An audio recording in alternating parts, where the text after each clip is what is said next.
Hey everyone, if you're just with us, we'll start momentarily. We're just waiting for folks to join us in the virtual space. If you're already here, welcome. All right, we'll go ahead and dive in. Hi everyone, I'm Julia with Politics in Prose.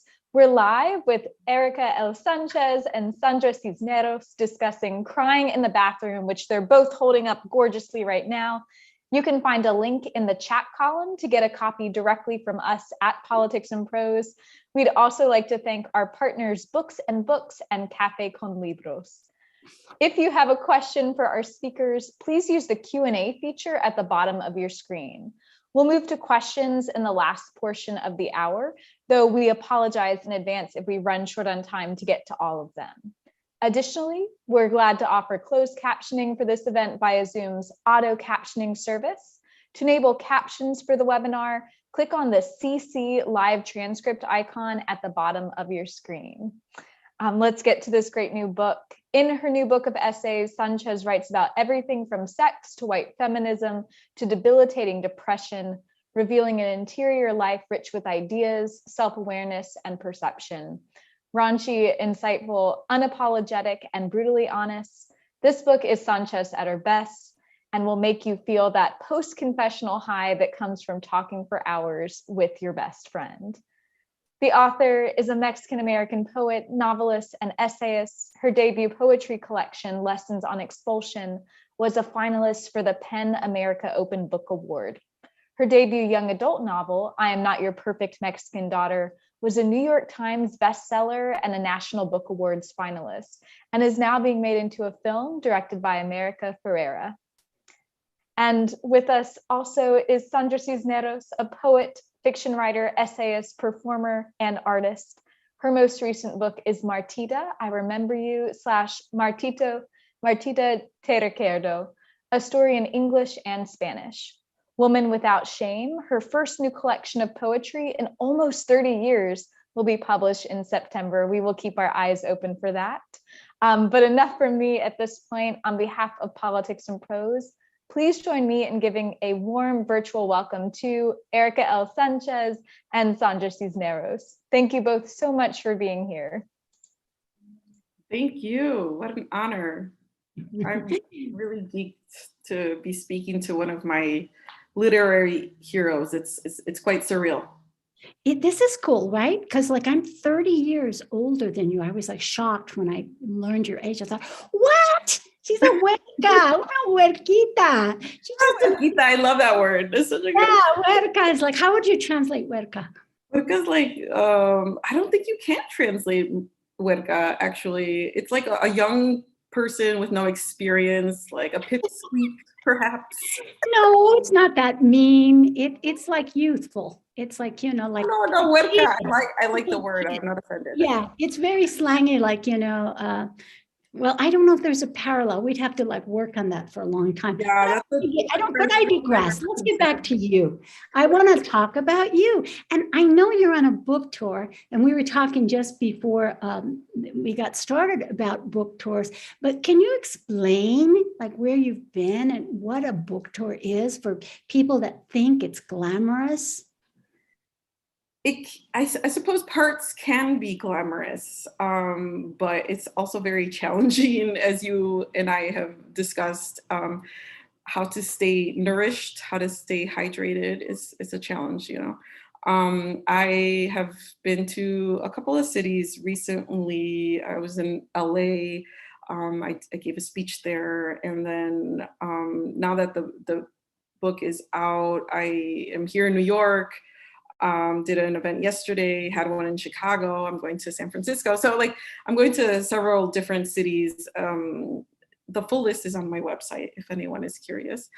And it involves, you know, reading from my book and talking to people about what it's like to be a writer in some ways, but also just connecting with readers and really like showing gratitude.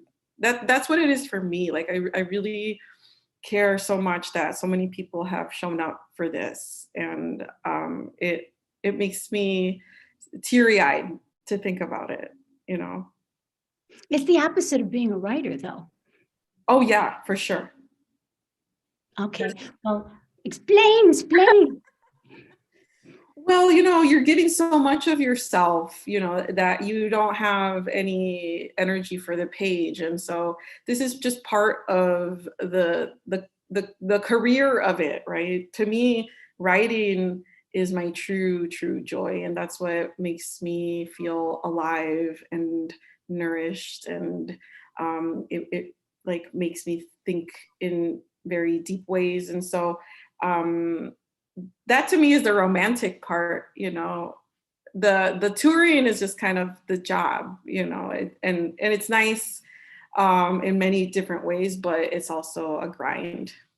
Well, I think this is the thing, we become writers because we're introverted. Right. And we have to be like jazz hands and It's perform. work.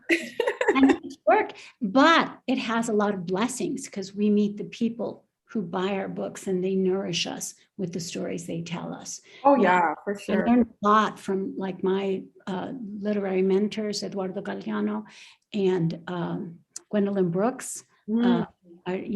She always treated the people who came to her readings like if she was their fan. Oh, I love that. That's good advice for authors to remember. Yeah. That imagine the reverse, that you are the people who are attending, you are their fan. Yeah. I mean, I feel like such immense gratitude. It's overwhelming as a sensitive person. I'm like, oh my God, overload, but it's a beautiful feeling. And I am incredibly grateful for, all the people who support it and who, show me love. I was just talking to a friend about how, as a little brown girl, I didn't feel loved. I didn't feel like anyone understood me. And you have talked about this similarly about how you're invisible as a brown child, and especially when you're a girl. And now I have all this love and support from so many different people. I can't believe it. It's so intense. Does it make you cry in the bathroom? Not in the bathroom. I cried in the street, just 40 minutes ago, actually. Me too. It's unbelievable. It's like poetic justice of the universe for all the traumas you've lived. Yes, I'm 67 and I still cry in public, in the bathroom, in bed, everywhere, because I think, wow, I'm living my life dream. Mm-hmm. How did that happen? And there isn't a day, even at 67, that I'm not astonished. It's such a blessing. No? I love it. Yeah. It gets me for my first question, actually. But go ahead. I'm sorry. No. I was just going to say, I never want to stop being astonished. Every day I want to do that. I want to be like, wow, my life is amazing. Well, if you stop being astonished, then you stop having gratitude. And we need to have that gratitude. But that brings me to my first question. You thought all the rest were my first questions, but they're not. I'm from Chicago. You're from Cicero. It's one of the most unpoetic places on earth, I know. How do you become a poet coming from Cicero, Illinois? Oh my God. That's very funny because it's true. It's a very bleak and sometimes hopeless looking town. I used to hang out in parking lots, with my friends, because there was nowhere for us to go. We didn't know how to hang out somewhere and feel comfortable because our parents were really strict or what have you. And so there was nothing for young people. It's hard to dream there when there aren't opportunities presented to you. And I think I had to just escape in a sense through books. And, I started reading very early on, and I became an insatiable reader, and I wanted to know everything about everything, And when I came upon your work, for instance, I felt like it was possible to be a poet.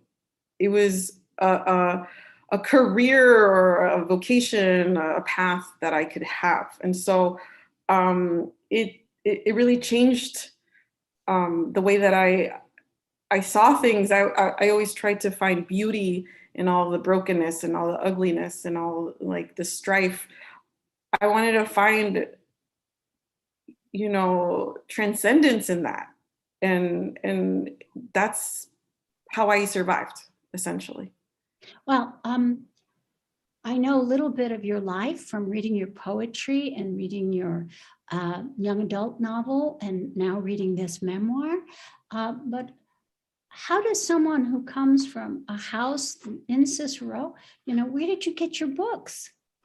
I stole them. And you stole them from school? Or there was no bookstores in my neighborhood except Gigi's Exotic Books, which was for adults. So I know your neighborhood because I've got a parallel universe. So Yes. where did you get your books? So there was a bookstore in North Riverside Park Mall that had a bookstore. Yeah, it had, the classics. And so I started going there and then putting things inside my coat when I would go to the mall because I really wanted to read and I didn't. Did you get caught? No, I never got caught. Good.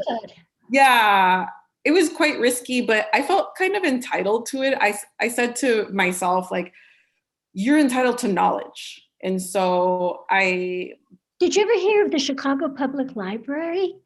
Oh, well, I couldn't always go to Chicago. I didn't live in Chicago. I lived in Cicero. And so it was really just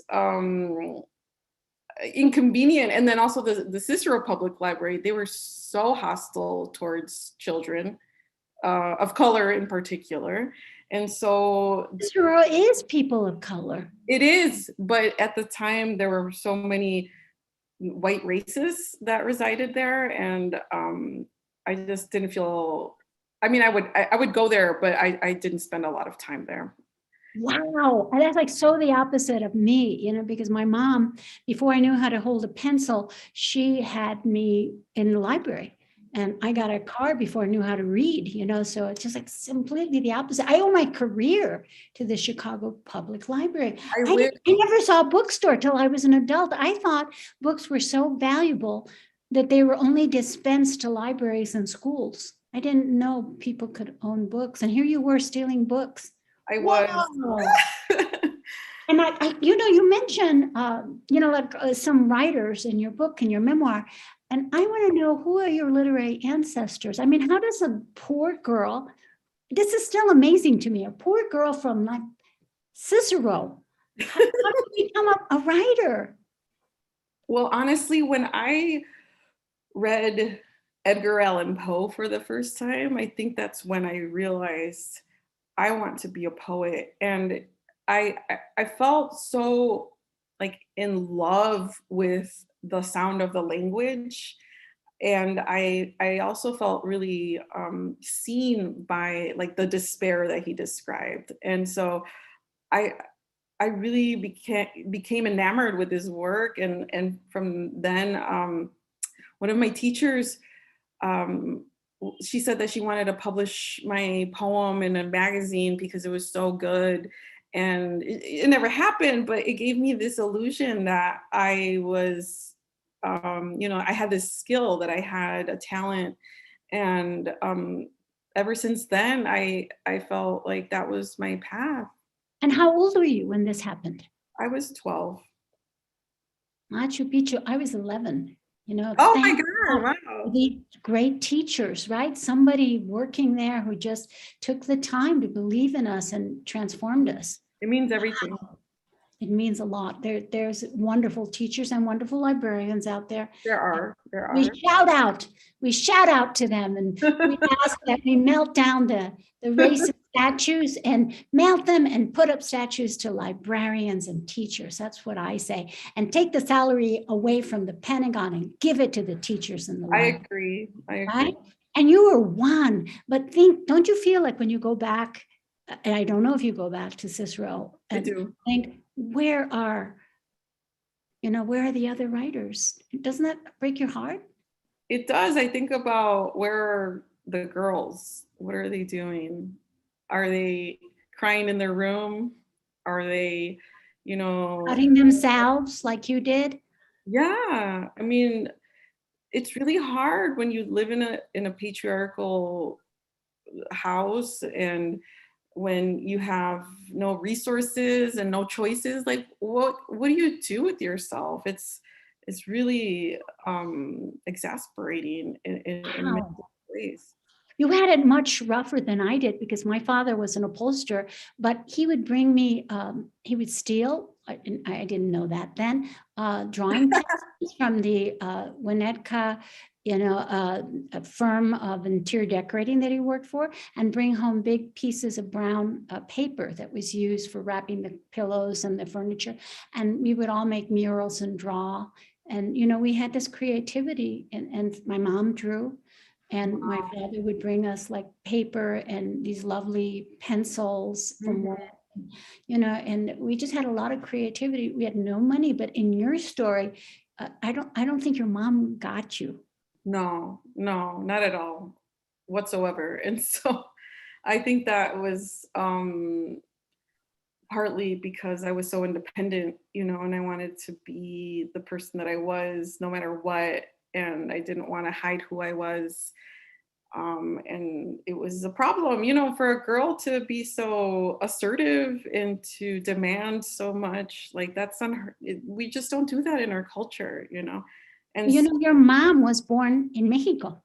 she was, yeah. And, I think a lot about how she was very bold in that she decided to cross the border. That was her idea. She wanted a better life, and then I want a better life.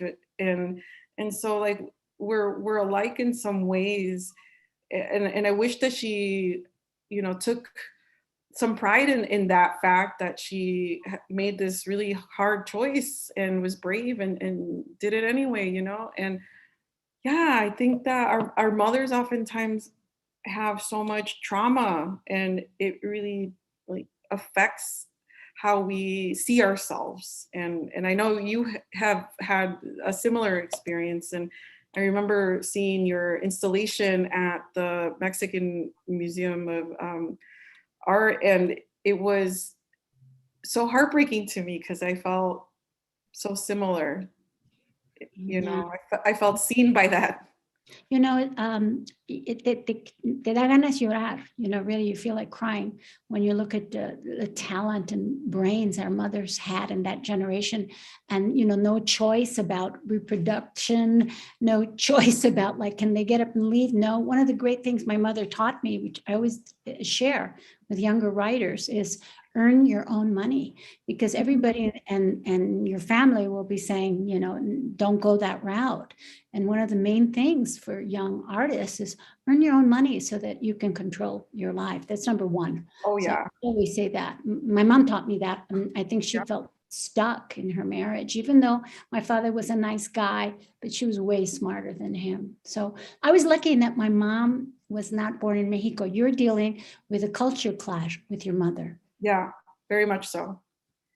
Yeah. I think it's really important also to make your own money as a woman, because you have control over your life. You have choices. You don't depend upon anyone.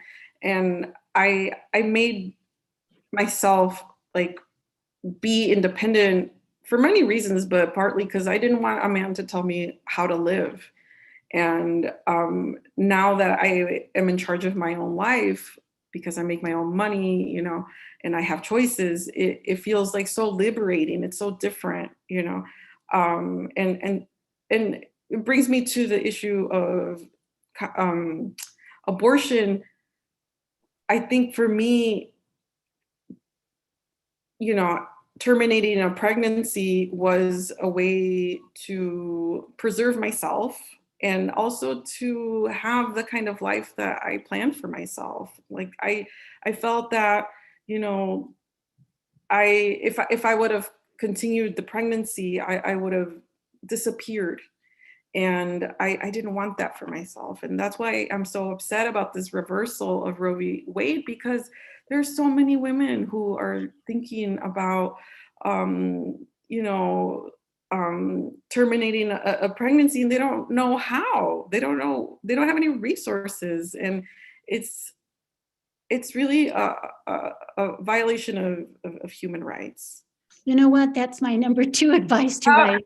Control your fertility, whether you're male or female, because you can just detour off your brilliant career. So important. I made that choice when I was 30 because I knew I was going to be a single mom. I didn't want to move back to Chicago. I'd worked really hard to get out of my father's house.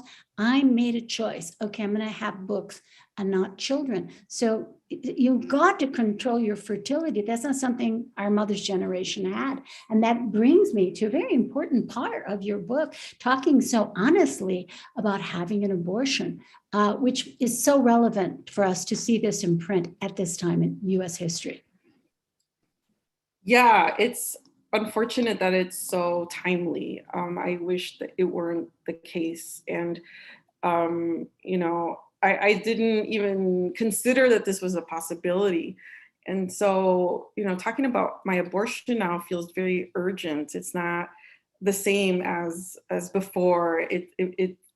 It's something that I think we all need to start doing, telling stories about why abortion is important. And I hate that we have to do this. I hate that we have been forced to defend our right to something that should just be a given. And so I really feel right now that we have to fight this in any way that we can, because to take someone's choices away from them is to take their humanity away from them.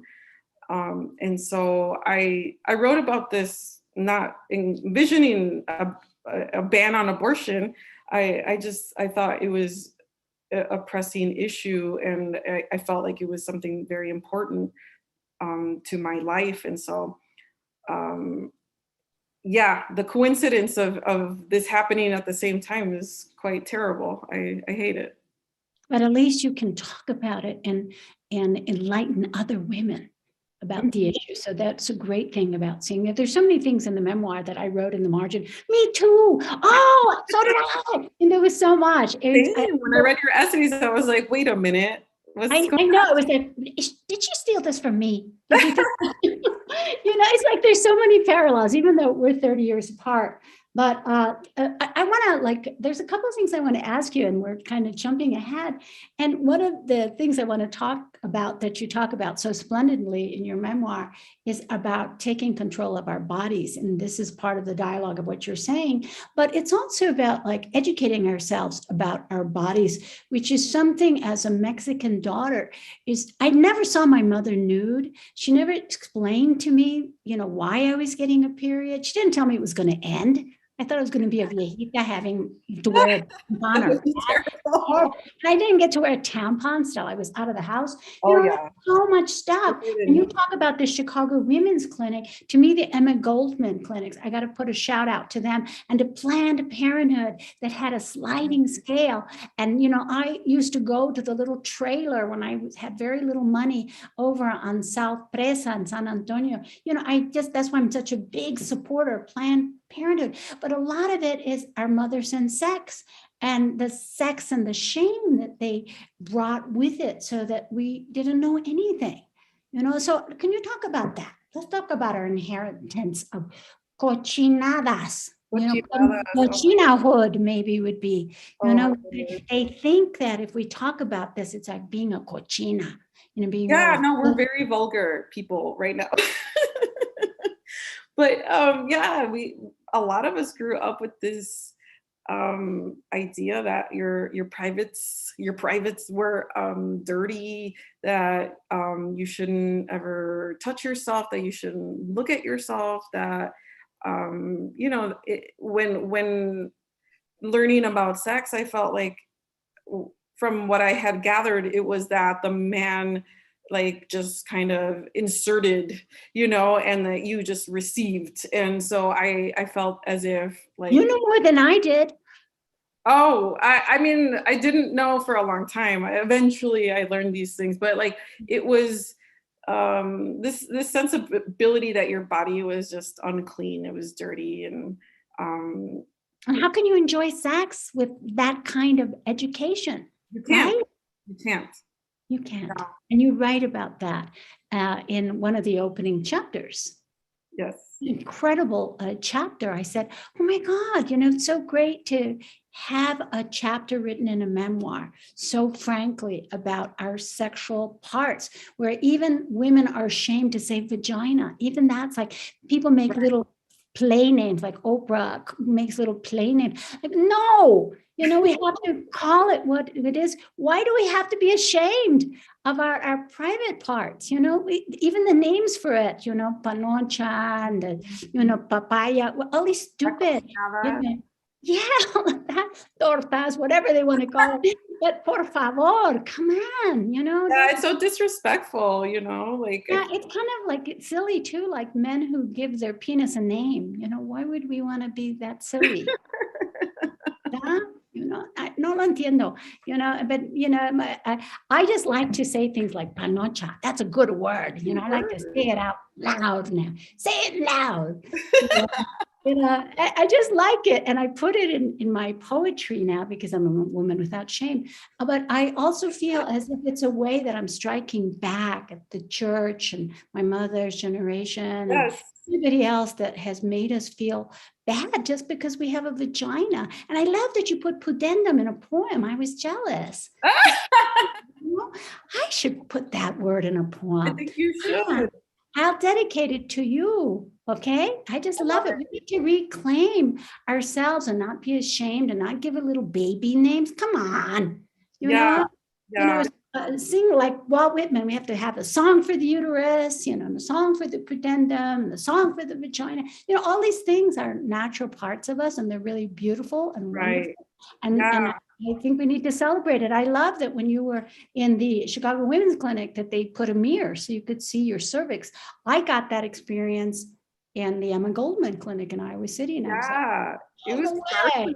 I had never even considered to do such a thing. To put a mirror there, only white girls did that. Mexican girls couldn't do that. One, we didn't have a bedroom with a door in my house. Mine didn't close. I had a bedroom door, but it didn't close. You had a bedroom door that didn't close? Yeah. At least you had a bedroom, your mother and father would say, right? Yeah, of course. They didn't want the door to close, right? They were not trying to fix that. They were not. No. But some girls do not have a room. They sleep on the couch or they sleep with other children, as I did when I was younger. So these are all kind of class issues, which brings me to my next question. I so love that you talk about money, because one of the things when I would read bio notes when I was a young unpublished writer, I would look at the back flap and the first thing I was like, how does she make her money? Mm-hmm. And then it would say, so-and-so lives in Connecticut and she's and she has Boo-Boo and, Linus. I don't want to hear about Boo-Boo and Linus. How did she make her money so she can make this? That's a lot of hours to be by yourself. That's what I want to know. That's why when I wrote my bio note, I asked my students, I was teaching at Ann Arbor that time, I said, what do you want to know? And one of the things they want to know too is, how does she have the time? How does she make her money? How is it possible that she could spend all these hours? And, that's what we want to know as working class and as in the barrio, no? Yeah, no, I would read books and be like, how did she go to Europe? Like, what happened? It wasn't like, it wasn't explained. It wasn't, it was as if we were supposed to just understand that these people had enough money to go to a place like that. And so it's frustrating to me. I didn't get it. And I had enough money to go to Indiana. I was so broke. And the only time I went anywhere was with the family, to Mexico. So it was like, and then of course you mentioned that you saw the movies, and that's where you got the idea that a writer travels. Yeah, and from you, honestly. Well, I met 2 Mexican women when I was traveling alone, and it was unbelievable. Only 2, and they always were leaving like the next day, so I didn't get to hang with them very much. But it was so incredible for me. And when I got the first check for my NEA, the first big check, I bought a one-way ticket from New York to Athens. It was the scariest thing I ever did. I had nightmares I had nightmares that I'd be on the tram in Athens and I couldn't speak Greek and I would miss my stop and I didn't know where to go. That was like my big fear. But I said, I'm going to do it because one day I'm going to get on a plane, go someplace where I can't even tell which is the women's bathroom, which is the men's. I want to not be afraid. And guess what? I do that now. So more power to you. Talk about traveling and being a woman writer alone. Yeah, well, you know, at 14, someone gave me your book, My Wicked, Wicked Ways. And I think there was another book. Yeah, it was My Wicked, Wicked Ways. I had the travel poems. Right. And I started to read that and I realized that this was a possibility. I was like, oh, because I always wanted to travel. I wanted to see everything. I was like, where did you get that idea? To travel? Yeah. Where did someone from Cicero get that idea? You know, I don't remember exactly how I pieced it together, but I knew that I wanted to like go to different kinds of places because I felt like I wanted to get far away from where I was and experience something new and meet people who thought differently and whatever. And so when I started to read your book, I was like, first of all, she is having like all of these love affairs that sound really exciting, maybe kind of painful, but very exciting. And also she's like doing it in these like beautiful romantic places. And it just kind of like filled me with a sort of wonder and excitement. And I remember I said to my brother at around that time that I wanted to travel the world. And he's like, and how are you going to do it? With what money? You know, like he had all these like practical questions. This is the thing you have to do. And I'm going to tell you all, everyone listening out there, and especially you children, first put the idea in your third eye. Mm-hmm. See it. Walk towards it. If people are going to laugh at you, don't say it out loud, but keep it alive there. And that's what I did in 6th grade. And I saw a book with my name on the spine. I didn't tell anybody. And I walked towards it. And we need to give children in middle school permission to dream big. Mm-hmm. Yeah. And good lucky, as my mother would say, that you did it for yourself. Que bueno, you didn't listen to your brother. That's why I didn't say it out loud. I have 6 brothers. I was no fool. I wasn't going to have to destroy my dream. I just kept it to him. That's when it begins. You know, you see what you want. Maybe you get the idea from some stupid television show or movie, but that's how you make reality. That's what Buddhism teaches us. It begins with a thought. Right. Yeah, and we're both Buddhists. How did that happen? I don't know. I really don't. I think, well, actually, here's my theory. I think that Buddhism is so in line with feminism and poetry. And I think that Buddhism teaches us to look at the macrocosm and the microcosm. And so we do the same in poems, and they're naturally in line with one another. And it was really fun to write about like how Buddhism and poetry are similar. But I mean, that's my theory, but you can explain if you'd like. No, I was really delighted to see that you were a Buddhist as well. I came to it from a completely different kind of Buddhism, from Thich Nhat Hanh, and writing and being peace changed my life. I had to think of one book that absolutely changed my life.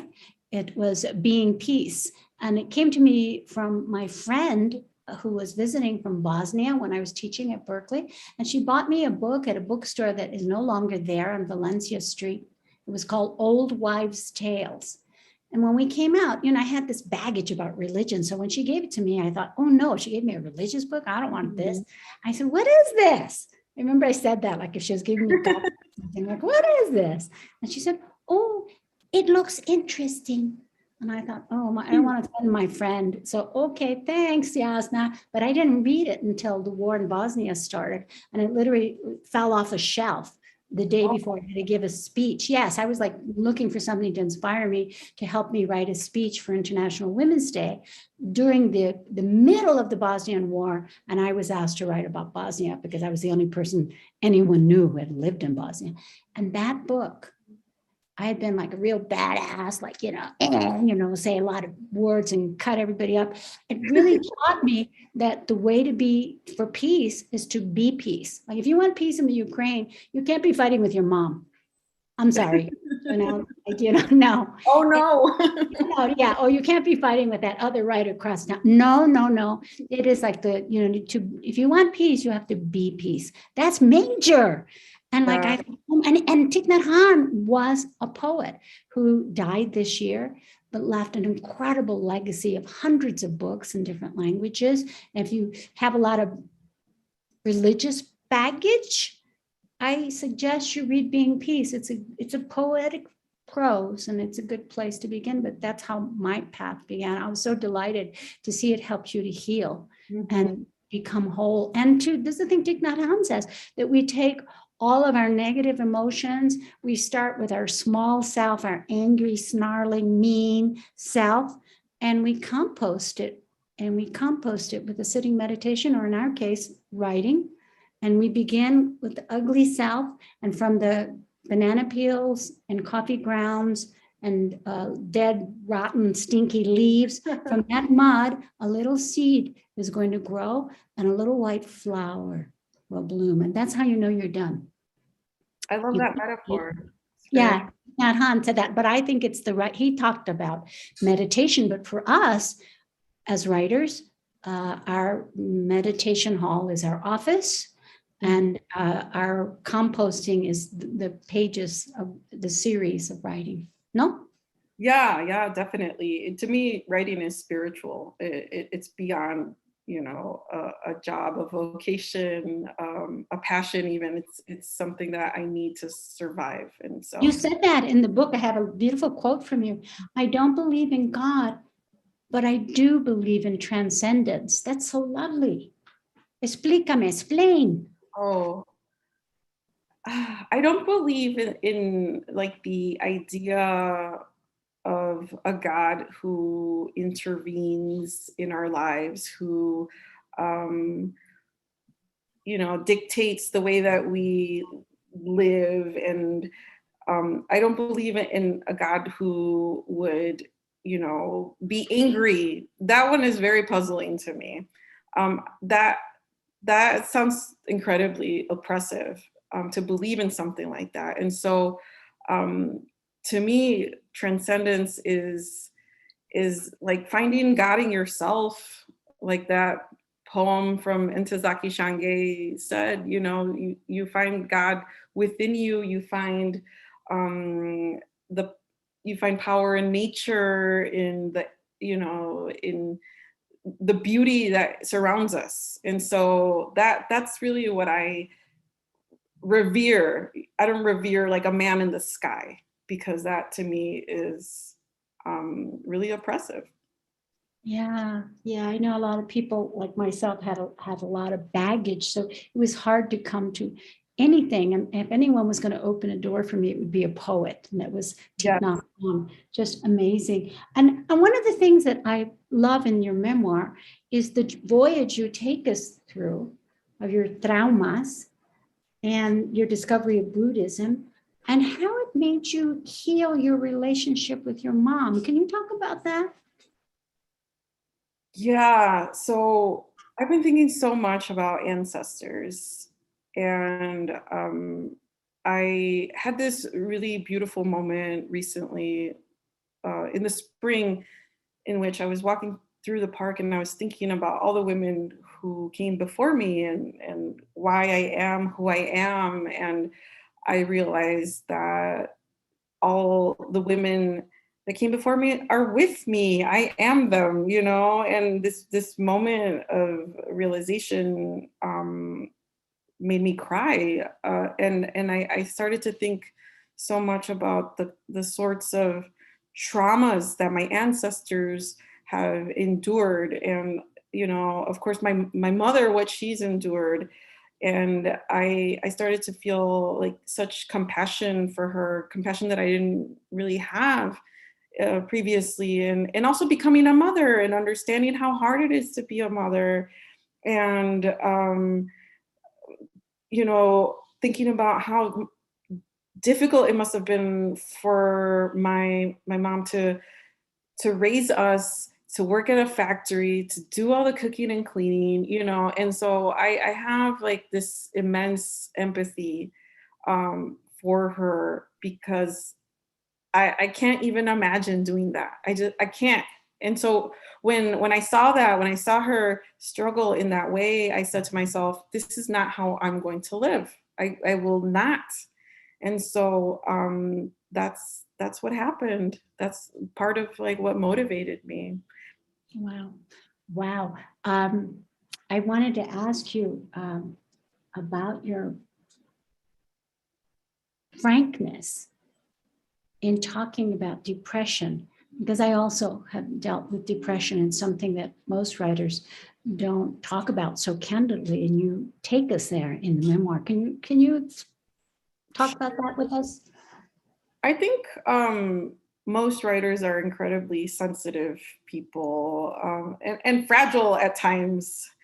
And I think that we don't always have the capacity to see all of the injustice in the world, to see the sorrow, the beauty, and then to feel, in a cheerful mood the next day. We think a lot about how other people live, and we think a lot about what is going on in the world, and it's really tough. So that's contributed definitely to my depression, as well as just having a predisposition to it. And I felt that in writing about it, I was liberating something within myself, because I had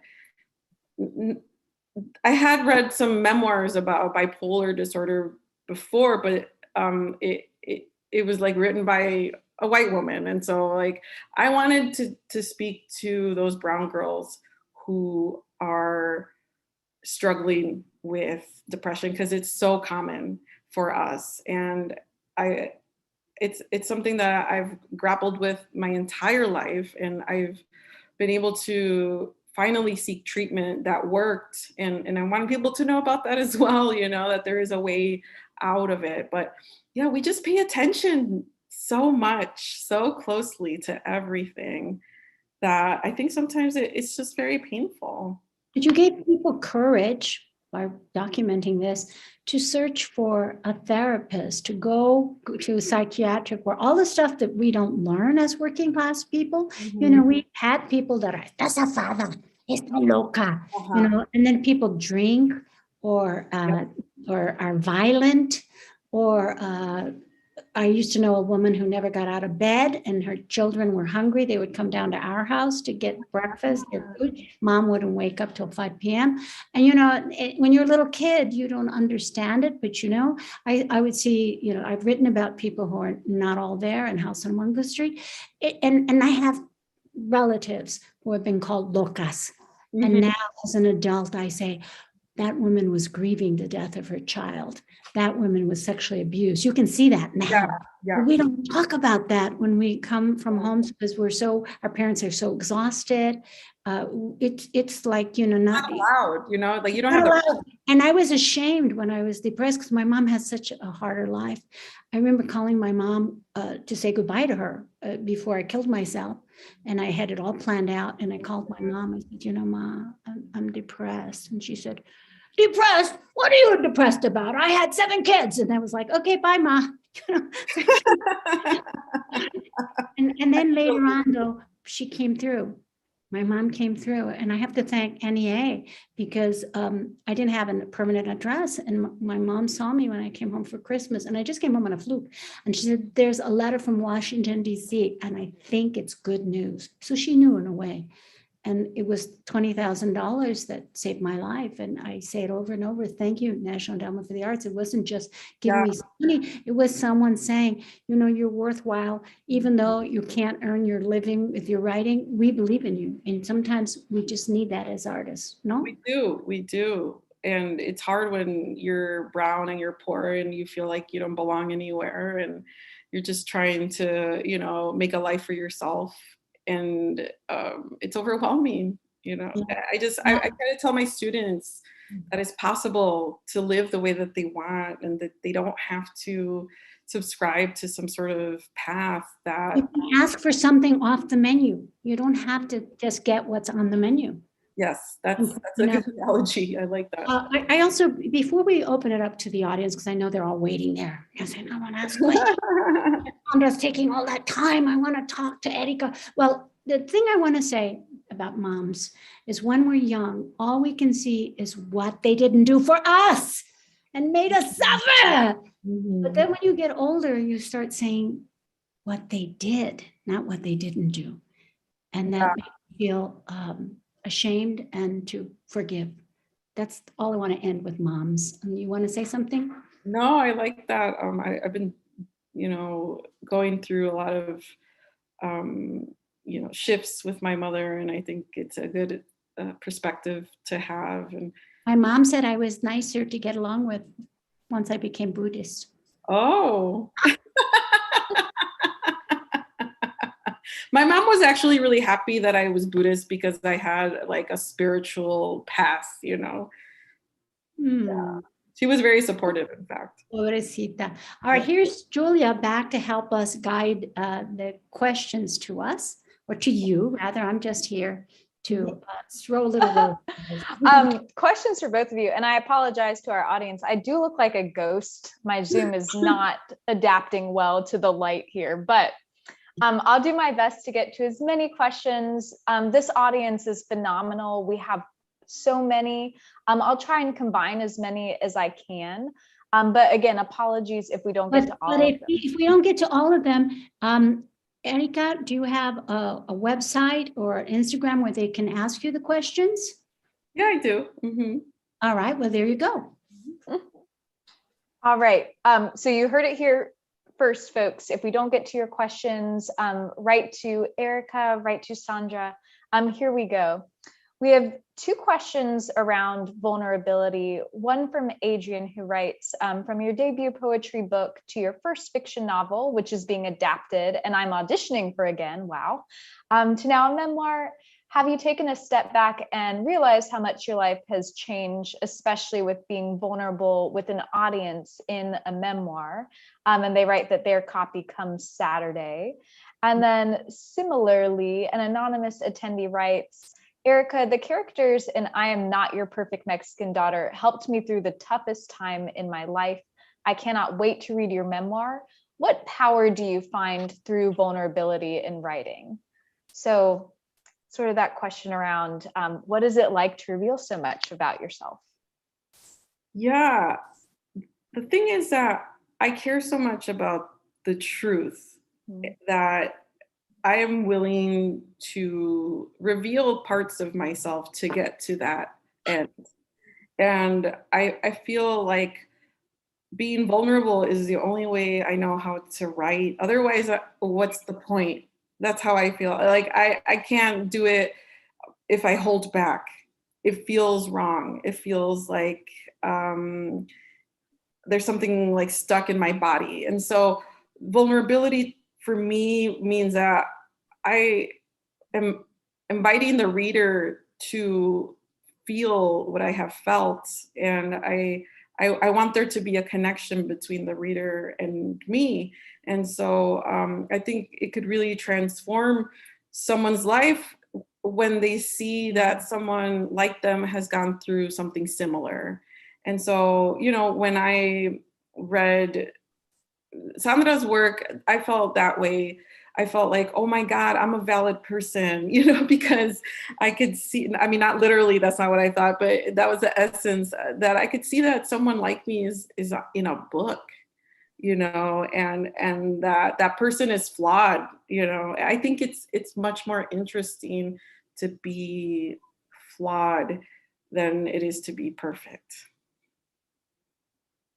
Here is a follow-up to that from Cynthia, who writes, Erika, I Am Not Your Perfect Mexican Daughter was the first book I'd read that actually depicted and named depression in a young Latina.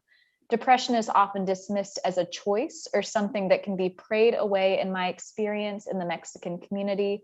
Did you face invalidation of these concepts after your book was published?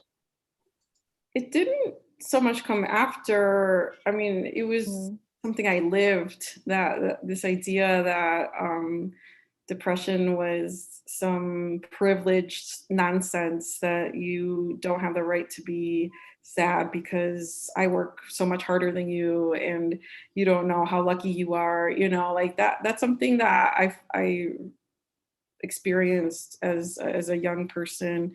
But when the book came out, I didn't get that sort of response. In fact, the response that I got the most was, thank you for writing about this because I feel seen. This is really validating, and it changed my life because I started to go to therapy or whatever. And that to me is worth all the work and the emotional work and also the writing. Mm-hmm. We have two questions around family. From Michelle, how has your family reacted to your books? Has it opened up conversations? And another attendee wants to know, Erika, I was wondering if you feel as a writer the responsibility to keep the family history, especially for the women that systemically haven't had a voice. And they say they love the memoir and thank you for writing it. Okay, great. Family history. I'm sorry, what was the first one again? The first question from Michelle was, how has your family reacted to your books? So that's one question. The other question around family is, what do you feel around keeping family alive through your writing, especially for folks who haven't had so much of a voice? I think that family is something that I really care deeply about, and I respect my family greatly. I have a lot of admiration for my mother for, making that bold choice to cross the border, and for my father for, doing the same and working so hard. And so I wrote this book with love, I didn't intend in any way to, disparage anyone in my life. And so I feel so far that my family has been incredibly supportive. They're really proud of me. They really think, that I'm making a difference, and I feel really supported. And I never knew that was possible. And so as far as the writing, it's very honest, but my family knows a lot of it. And so there you go. And I'm not really ashamed of it. Mm-hmm. And the second question was how to keep family alive. For me, family isn't just blood. It's a community of people that I have met throughout my life who make me a better person and who I have a close relationship to. And so for me, family is just like ever evolving, expanding. I think it's really important to find the people in your life who see you, who validate you, who make you feel, alive. And that's something that I've been learning as I get older, is that I can choose who is in my proximity, and that feels like such a powerful thing. Thank you for that. We have several questions for both of you around tips and best practices for up and coming writers, especially Latinas, first gen, coming up in the industry, and a few folks want to know, how do you balance as you're getting started, like needing to work full time with your creativity and your process? So tips for aspiring writers from both of you, they'd love to know. Erika? I think you have more experience, so please. All right, lower your overhead. Lower your overhead. Lower your overhead. That means if someone will give you a spare bedroom and all you have to do is babysit on Saturdays, do it. You know, take a season and go use your brother's guest bedroom and be the nanny. That's what I did. That's how I was able to write some of my best work and not spend too much money. I also moved to Texas, which is not my idea of paradise, to lower my overhead. And so, you know, I had a day job, and then when I was going crazy, I would go to my brother's house in the country outside Chicago and stay in the guest room, or win a little award that would allow me to have the summer off. So you've got to lower your overhead and assume you'll never make any money. If you assume you'll never make any money, you won't be disappointed. But if you do earn something, you'll think, wow, gee, that's a cherry on the cake. Yeah. So you always have a very wide parachute. Make sure that you earn your own money, control your fertility, and number 3, don't complain when you don't have a social life. That's the universe giving you time to finish that next book. So solitude is sacred. Put it on a t-shirt, earn your own money, control your fertility, solitude is sacred. Well, that's amazing. I think that is all true. And I would like to add that pursuing writing is a great idea if you love writing, the act of writing. You don't want to just get famous or whatever. It's not worth it. It's too hard. And, you know, you're better off doing something else. So I think also read everything that you can. Just read. Yeah. But don't steal it from bookstores. They're having No. Go to the I library. haven't done it since. I swear to God. I think we have time for one more question, maybe from both of you, before I'll again drop the book link so we can make sure to get Erika's book. So following the question around writing, the audience really wants to know, for both of you, what authors inspired you? What books inspired you when you were growing up? What were you reading as children? And then besides Crying in the Bathroom, this gorgeous new memoir, what is currently on your bedside table? What is really enticing you now to read? Right now, I'm rereading this wonderful book. I read it 2 times. And I went to your other books to prepare for this interview, but I love reading memoirs. So I'm reading the new Jean Rees biography. I'm sorry. I love reading biographies and memoirs. And so I'm reading the biography of Andy Warhol by Bob Costello. I think that's how you pronounce his name. And the new Jean Rees biography, I Used to Live There, I think it's called. And, you know, I'm a big Jean Rees fan. She gives me animal. She makes me want to write. I want to read the writers that make me feel like writing. And Erika, you do that when I see your work talking about things that I have never seen written about by people of color, by people of our economic roots. And, you know, so those are some of the books, but I just finished a really great one because I had to blurb it. And it's Manuel Munoz's new book, The Consequences. It's coming out. It's just amazing. It's the kind of book that I can look at it and think, oh, why didn't I write this book? It's that good. Okay, I need to get that. Yes. What am I reading? I just finished How to Be an Anti-Racist, which is just so good. I love him. I think this book is so important. And also there is a book that hasn't come out called Fatty Fatty Boom Boom that I'm reading right now about an Indian American woman, memoir about, you know, food and culture, and it's very, very interesting.